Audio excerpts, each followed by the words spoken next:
Hi, everybody. Welcome to Google Talks. Today is a very special day. I want to introduce a great friend of mine and somebody that I really look up to in the tech space. His name is Arnell Milhouse. What makes him unique and very special is he has led many hackathons in Rhode Island, has been recognized by President Obama and congressmen and women. So good afternoon, everyone.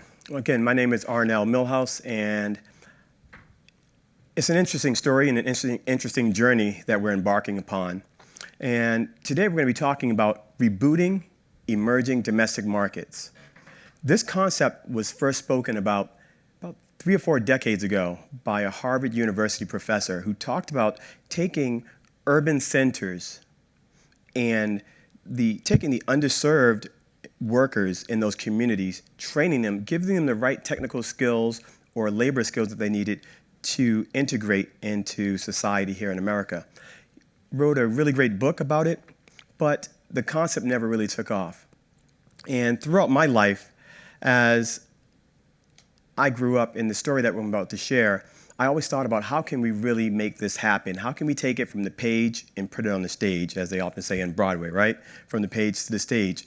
And I'm even writing a book about it, Rebooting Emerging Domestic Markets, Re-architecting the Middle Class Innovation Process in America. And I'm an entrepreneur, a software developer, but I really think of myself as a social change agent, someone who's trying to bring about change and impact. Steve Jobs talked about, of all the things that he wanted to do in his life, he simply wanted to make a dent in the universe. And it wasn't about the money, it wasn't about the creations or the accolades, it was about making a significant change. And so I created a company called Intracity Geeks, along with a couple other gentlemen. I'll be introducing them by name. And another organization called Career Devs. Intracity Geeks, our goal is to simply fuel computer science education and to drive innovation-driven entrepreneurship throughout American cities in both underserved and underskilled markets. Our main goal is to impact 1 million plus people in our pipeline.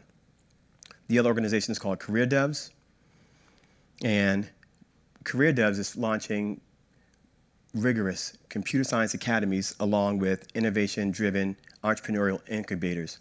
So while Intracity Geeks is the nonprofit arm, Career Devs is the for-profit arm. But Intracity Geeks, we started teaching at the middle school level in Providence. And it got picked up in the news. Like, wow, this is really cool. No one's done this before, or at least not at the scale that we were looking to run our programs. We were on Channel 10. The mayor of Providence contacted us and said, hey, you're doing some great things. What could we do together? So we created a hackathon for the city of Providence.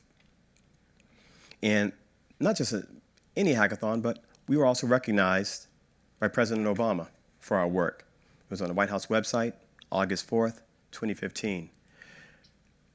For that, the governor of Rhode Island got in contact with us through her innovation department, and we created a hackathon for the state. I also taught a Harvard computer science class called CS50 in Rhode Island. Over 500 people applied. We enrolled 150. And CS50 is rooted in the C programming language, data structures, algorithms, computational thinking. So from there, we formed Career Devs. And Career Devs is the for-profit arm. We're launching a computer science training academy this summer. We're teaching people in Rhode Island, New York, and Boston rigorous computer science. As Career Devs launches, 2 of the companies that we're highlighting, one is called Common Connect. It allows you to connect with people as you would with LinkedIn professionally, but socially, based upon your location. How many times are you traveling? You're walking past someone on 8th or 9th or 16th that you could probably have a lot of synergy with, but you don't know that person. Now with Common Connect in your pocket, when you're passing that person, you'll know. And since you're in the same vicinity, you'll be able to connect. Another one is called CrowdSign. Informed analytics that help drive the market for unsigned artists. So it's data-driven, analytic-driven, innovative IP behind both of these companies that we're launching. And Cliff's the lead developer on both of those. So what's our vision? It's the same thing that happened with my friends. But instead of people now, we're also looking at corporations, companies. The difference being not just starting a business, but what's a scalable, innovation-driven, IP portfolio-driven incubator look like that's designed for the underskilled and underserved? Because I've been convinced by Bill Aulett and people from Brown University like Dan Warshay, anyone can learn entrepreneurship. And anyone can learn computer science if they apply themselves long enough, if they hack at it long enough. And so our goal is to create this multiplier, this network multiplier that will really bring upon this era where we can reboot emerging domestic markets here in this country. And so over time, stay tuned and thank you. Thank you.